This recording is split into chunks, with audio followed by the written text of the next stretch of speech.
Alright mga amigos, WBO World Lightweight Championship sa pagitan ni na WBO World Lightweight Champion Dennis Berinchik at Keyshawn Davis. Nagkakapersonalan na po mga amigos. Inaakusahan ngayon ni Keyshawn Davis itong si Dennis Berinchik ng pagiging racist. Ininsulto umano si Keyshawn Davis nitong kampo ni Dennis Berinchik kung saan sa kanyang hotel room ay pinadalahan siya nito ng saging at watermelon. Na kumbaga mga amigos ay parang inaasar po na isang unggoy itong si Keyshawn Davis ni Dennis Berinchik. Nag-react tuloy ang Top Rank sa insidenteng ito at sinabi nga po na dismayado sila sa ilang individual na gumawa nito. Ang padala ng package si Keyshawn Davis na may lamang saging at watermelon.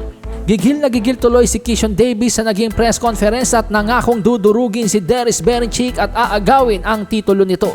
Pero dumepensa naman po ang kampo ni Dennis Berinchik at sinabing wala silang ginagawang mga ganong bagay.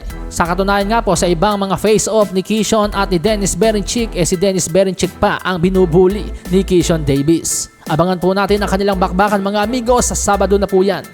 Samantala sa iba pang balita, ayon sa isang Mexican boxing analyst na si Salvador Rodriguez, dream match ngayon ng mga Mexicano ang sagopaang Isaac Pitbull Cruz at Emmanuel Vaquero Navarrete. May mga suwestyon na dapat na daw bumalik sa lightweight division itong si Isaac Pitbull Cruz sapagkat hindi na siya ganong ka-epektibo sa junior welterweight division. Sa ibang panayam, sinabi naman po ni Vaquero Navarrete na nais talaga niya makalaban nitong si Pitbull Cruz dahil gusto niya ang fighting style nito. Nabanggit din sa ibang panayam ni Emmanuel Vaquero Navarrete na hindi pa siya tapos sa lightweight division.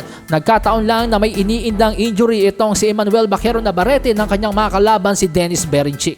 Samantala sa iba pang balita, dahil pumirma nga po si Saul Canelo Alvarez ng 4-fight deal kay kamahalan Turki Al Sheikh at Riyadh Season, pinaniniwala ang isang Las Vegas fight lang po ang magagawa ni Canelo dun sa 4-fight deal na yon. Ang ibang mga laban niya ay sa Saudi na po gaganapin, hindi na po sa Las Vegas. Kaya naman sinasabi ngayon ng ilang mga boxing expert na magandang pagkakataon ngayon para kay undisputed Super Bantamweight Champion Naoya the Monster Inoue. Napunan muna ang pwesto ni Canelo Alvarez sa 5 de Mayo. Ang 5 de Mayo weekend nga po mga amigos ay naging tradisyon na ng mga Mexicano na sa tuwing petsang ito ay nagkakaroon ng mga malalaking laban ng boxing. Tradisyong ipinagpatuloy na nga po nila Julio Cesar Chavez Sr., Oscar De La Hoya at Canelo Alvarez. At dahil absent nga po sa 5 de Mayo ngayon si Canelo Alvarez, ang napapabalitang laban po ni Naoya the Monster Inoue sa Hunyo kontra sa Meksikanong si Alan David Picasso ay posibleng mailagay daw po sa 5 de Mayo weekend. Isang napakagandang pagkakataon daw po para kay Naoya the Monster Inoue na magpakitang gilas. Dahil kung inyo pong matatandaan, uhaw na uhaw po ang mga Amerikano pati ang mga Meksikano na lumaban itong si Naoya Inoue sa Las Vegas. At napakagandang petsa nga po ng 5 de Mayo para sa pagbabalik ng The Monster sa Amerika.